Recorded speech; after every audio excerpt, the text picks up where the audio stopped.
Hey everybody, welcome to a new episode of Walk in Faith. I'm excited. I'm in Manhattan, but today we're going to discuss The Chosen Season 4, and I'm going to hope and pray that we can get some secrets from Noah. But also, Katherine, Warnock, thank you so much for joining us. You're the head of content for The Chosen. And Noah, we all know who you are. You're an amazing character, but in case there's one person out there that doesn't know about The Chosen or doesn't know your character, can you tell us a little bit about it? Yeah, absolutely. I play Andrew, the disciple of Jesus. And the interesting thing, the way the show begins, you don't know who all these people are, and then you come to realize that all these disparate people are becoming the disciples of Jesus. And then the show goes on from there. I refer to myself as Andrew the Great. I may not be certainly not the tallest or the strongest. Definitely not the muscles, your brother. But there's a spirit of Andrew that I love to embody. No, it's really a fantastic show. I watched again last night. I watched season 3, the finale. The scenes at the end, so moving. And your character too, there's something about your screen presence when I'm watching it, I'm looking for you. Even though I didn't know I was going to sit and interview you today, but there's something about you that, especially that first episode, the second episode, when you're sitting, I think it's not a bar, but it's like that first initial scene. And there's something about you that I'm just gravitated towards. And I think, there's 600 million people that have watched The Chosen. I think also there's something there. The success of The Chosen it's global, right? I've done a lot of faith-based films with my friend Jake off camera, and we've never seen success like this before. And I know we can't just say it's the hand of God. We have to be a little more specific. What do you think it is? Like, how could a show like this sort of transform faith-based content, but also secular content, in a way that it's changed and revolutionized the way we watched and programming? What is it? What is the secret? One, accessibility. So there's no hurdles for anyone in the world to watch it, which is stunning and has never been done before. Thanks to technology, the app, free access, you name it, the donation model, how it's crowdsourced, which is extraordinary. But there's the humanity aspect, the authenticity, the permission to be in process. We've never seen the story of Jesus told from this perspective, where people are allowed to be humans, where we even see the human side of Jesus. That's never been portrayed in film before. And so people are responding to it in a really stunning way. It is amazing. But you set the bar pretty high. So I mean, now when we're talking to filmmakers who are putting together projects, it's no longer just create the content and put it out. There's a lot of thought that needs to go into that idea. Colleges, they're talking about The Chosen. I mean, you really have set a bar and it's pretty high. So same as you, I mean, your emotional preparation, how do you prepare to play Andrew? Oh, thank you so much. The responsibility of bringing these characters to life can be something quite daunting. And so I think right in the beginning, it was something that I had to let go and not pay attention to the sort of outside thought about it. And I just really was like not thinking about the disciple Andrew or Saint Andrew, all the stuff that we think of Andrew 2,000 years later. But I just thought, here is a Jewish fisherman who cannot pay his taxes to Rome, is about to lose his boat, about to lose his livelihood. That was where I went. And I just went, what would it be like to live 2,000 years ago? How can I connect myself to back then? And I think that is what The Chosen does so well, is it's all about authenticity. It's so that the audience can watch at home and feel like, oh, that's what it would feel like to have to build my tent every night out in the woods. That's what following Jesus would really feel like. We're not eating for days at a time. We're sweating, we're bleeding. That is why I think people connect to it. Even yesterday, I was watching my son. He's 7, goes to Catholic school. And I always try to get him to watch certain things, right? It's hard. But he's watching and he keeps looking up and I go, this show's pretty cool, right? Because I have to phrase it, not to say, it's so cool. Yeah. And he's like, yeah, I know the story. He knew the story about the loaves and the fish. But the way it's told and portrayed, even myself, I'm like, wow, it has a different impact on me when I see Jesus. And then to see how he asked everyone to move 100 feet or 200 feet so he could sort of move the message along. And to see that portrayed, it just impacts you so differently. It was like, I heard the story, I've been to Israel several times, but to see it, it just impacts you. It definitely wants to fill in some of the gaps. We stick to scripture as well as we possibly can, and then we use artistic license to fill in the gaps. And so that kind of thing with the feeding of the 5,000, you go, oh, right. It would make sense with that many people. How are they all going to hear that? Exactly. And so to see the disciples go out and you see us hearing Jesus giving the sermon and then giving it to this group, that group, and then how would the dispersing of the fish and the loaves, how would that actually happen? it's really remarkable to see it portrayed on the screen. Sometimes you can read scripture in a flattened, almost one-dimensional way. It's hard to then envision it three-dimensionally. Oh, I agree. Even to see like the disciples, some of them had a different reaction and emotional presence when they were speaking or repeating what Jesus said. Some of them took it for granted, and other ones were really emotionally connected to it. And then I put myself in that character, that position, to think about, I'm reciting what Jesus is saying, like what an important role that is. It wasn't exactly what he said. I was trying to listen, because when I repeat someone, we try to break it down, but a lot of it was very specific. But you said something earlier, and I was thinking about the responsibility, right? When you meet people, like we were talking off camera, going to Williamsburg, you meet these fans.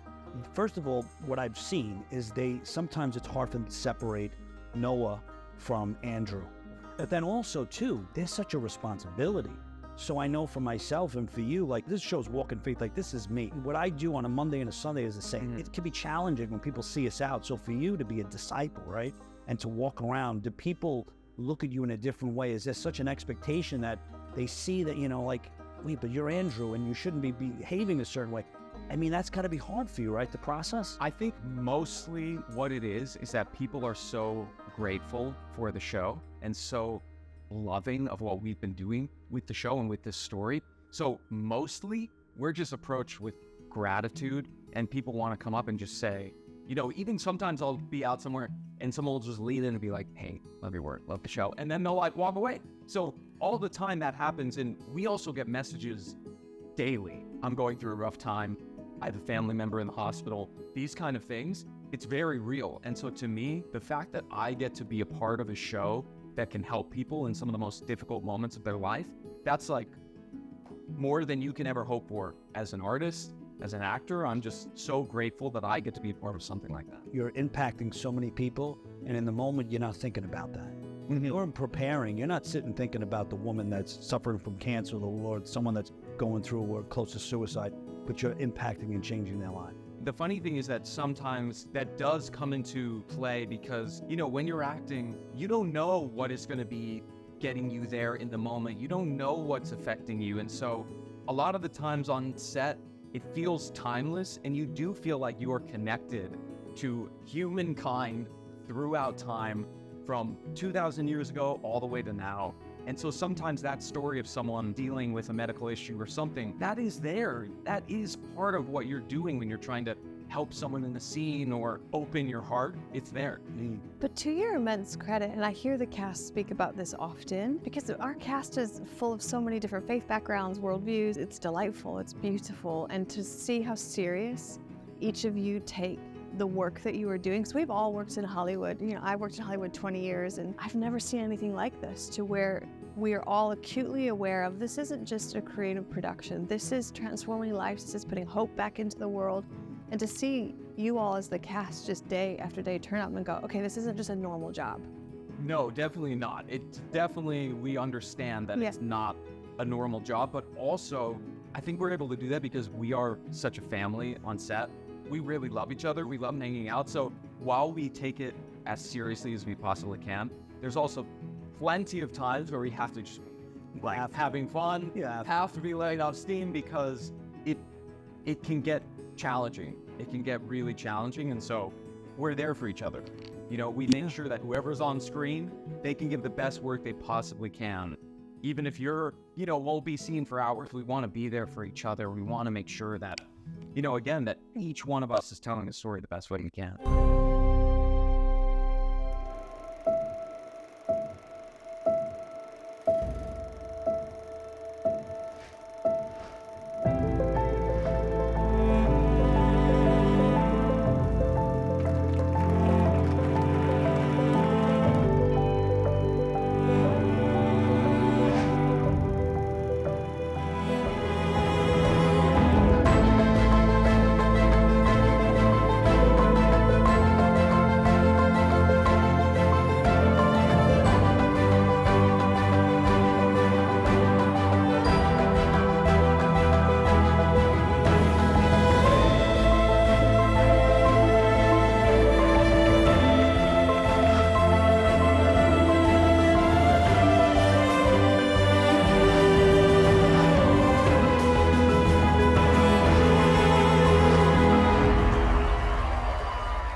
it's a mission. I mean, you're changing and impacting so many people's lives. I mean, first of all, 40 minutes of credits at the end. I mean, it's like 1 million people. Because it was an hour and 9 minutes, but it was really an hour and 49. I said, is Dallas going to speak? And then I'm like, it's just all names.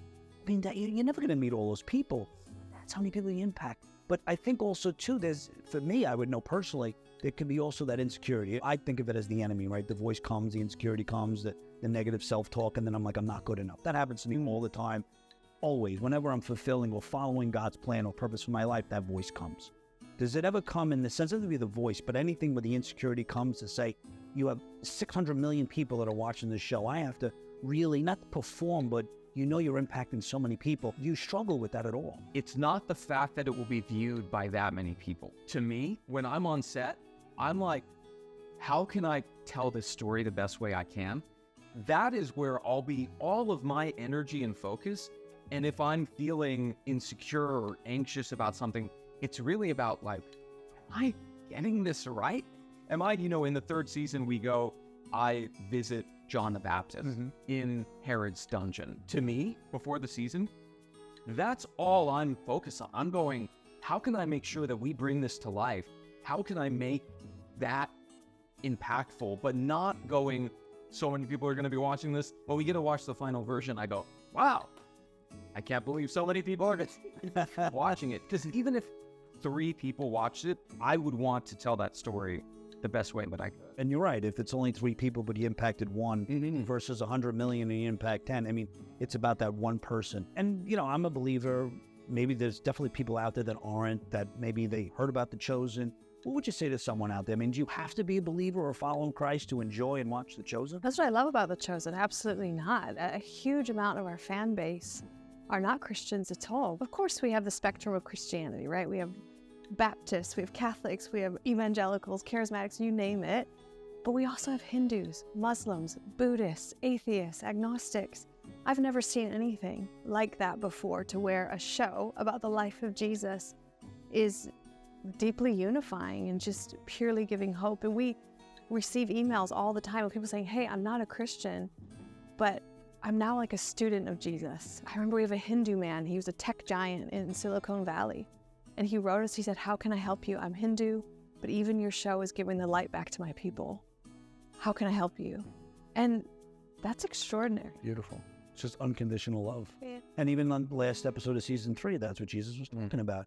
Just about love and uniting everyone. Oh, it's such a powerful show. I mean, I remember years ago when we worked at the TV station, when they sent us the pilot and they were still raising the money. We put it on like 20 times try to help. And then there was a pause and to see how far you've come. Oh, when we started, we had no idea that we would do more than 4 episodes. So we didn't even finish the first season. And then when we were done filming The Miracle of the Fish, we really said goodbye to each other. We didn't know. For the cast, the crew, I'm in the hair and makeup trailer, and I'm like, I really hope I get to see you all again. I hope I get to work with you all again. And so from that to now, we have finished filming the 4th season. It's about to come out. It's really. And now tell us some secrets about the season 4. Okay. Yeah, not kidding. I've interviewed, I don't know how many times with The Chosen, and nobody lets anything out. It's like you have to sign a contract, you can't say anything. So you're on Pix 11 or showing anything, I gotta say anything. It's just that it's honestly, I think that this season is the most impactful yet. When I read it, I honestly was shocked. Literally did not know how much ground we were going to cover emotionally and time-wise. I mean, it's jam-packed. We understand what's coming. We know what the audience is about to see and how much it's about to impact them. We don't want to ruin that. We don't. It's really amazing. The trailer is unbelievable. To see how far we've come, right? Yeah. From all those years. I think it's interesting, too, the way it's going to be rolled out in February with Fathom. And it reminded me of when my parents were young. They would go to the movies every Saturday, right, with a quarter, and they would get a film, they would get popcorn. Obviously, nothing, you can do anything with a quarter anymore. But I wish it was still like that. I can't do anything, but the way you're rolling it out reminds me of that. So tell us a little bit about February 1st. How does it work? We are the first series ever to roll out an entire season in theaters. So it will be episodes 1 through 3 will be rolled out over about a 2-week window, and then we'll roll out the next 2 episodes and so on. And so it will just be a staggered approach and will be longer forms. We'll have, on the first 2 goes, we'll have intermissions because it's pretty long, as you mentioned. Yeah. But we have some surprises this season. We start seeing the stepping stones laid. We know where Judas's story is headed. How does Judas get there? So we start laying the groundwork for that doubting Thomas. Why does he have that name? We think we know. We have some story to tell there that I think is profoundly impactful. And Noah and I, when we read it, we were just like, wait, what? Yeah. This is how we get here? So it's going to be a season with some big curveballs. In some ways, it's an invitation to the audience to say, are you ready to take this journey with us? This season, I think more so than any other, it's like, let's get ready, let's hop on, because it's a tough ride, but it is worth it. And I think one of the themes of the season really is that as dark as it can get, there's always light to look for.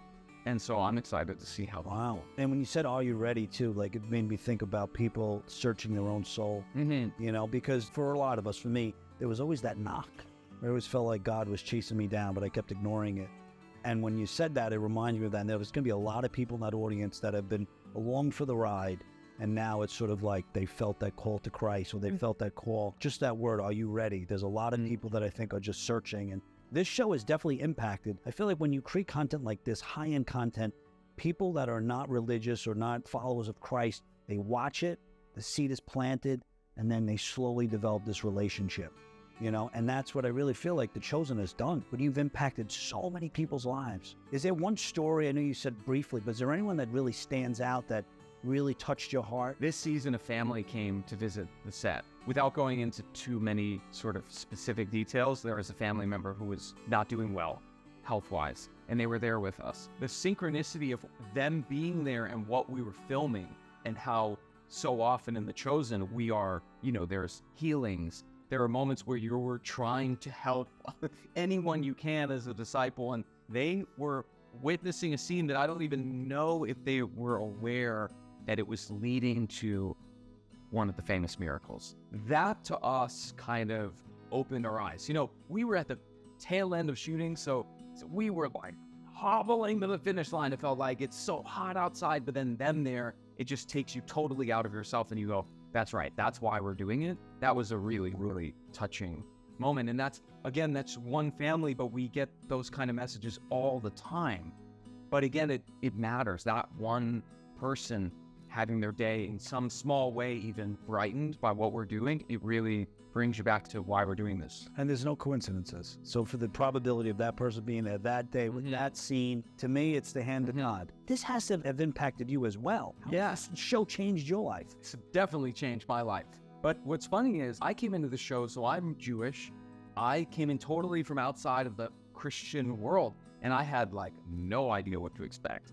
I'm flying in the middle of Texas, where I'm a city boy, and I don't know whether I'm going to be sort of welcomed or, you know, what that's going to be. And I was welcomed with open arms. It was a true family all the way from the top. Dallas and everyone with production, the cast. And again, we come from all different backgrounds, all walks of life, belief systems. And that family aspect, we really understood. We are here to tell the story the best way we possibly can. Doesn't matter where you come from, what your belief system is. And so to me, it really opened my eyes. And maybe, you know, I thought before coming into the show that I'm a pretty open-minded guy, but I realized that there was a blind spot in my sort of worldview, and even just the people that I know and surround myself with. The people that work on The Chosen, with The Chosen, some people that I would have never met in my life had I not joined this family. And so I'm just so grateful to have been brought into this production, into this group, and it's been truly life-changing. And I love that you were honest about that, even though you didn't share it, the blind spot. Because we all have that. We all have it, especially when you stay within your own little circle. Like you don't realize other people, what they're going through, and it's to be open-minded to your beliefs and how we can see that we're all the same. We're all brothers and sisters in Christ. We have a lot in common.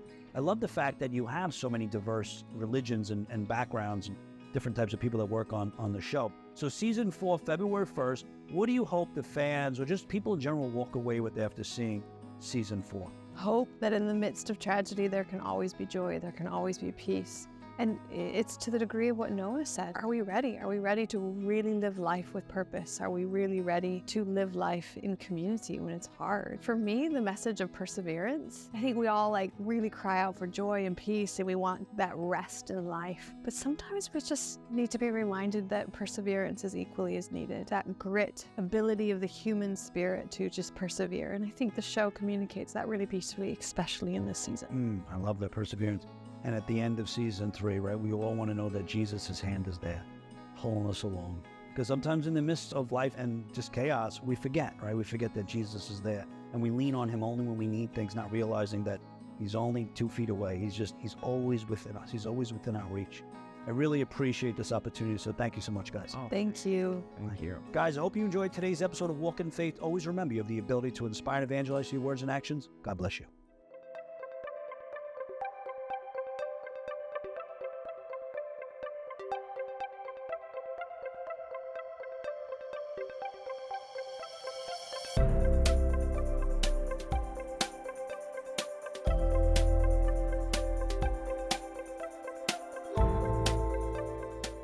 Hey everybody, it's Craig Syracuse. I'm the host of Walk in Faith, and I'm also the executive director of the Emmaus Center. If you would like to find out ways that you can contribute and help us bring the Word of God, help us evangelize, please log on to emmausbrooklyn.org for more information. God bless you.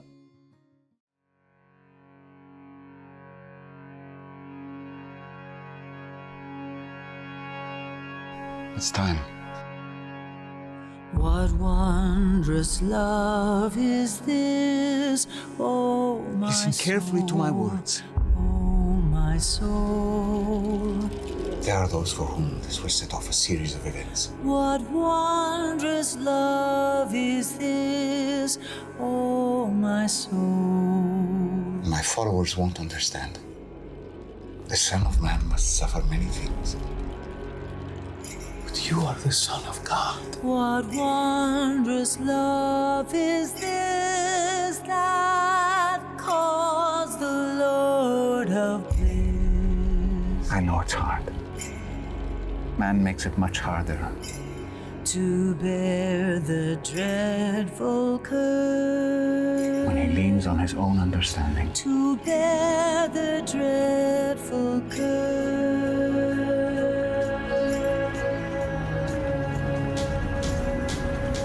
I dread what is to come.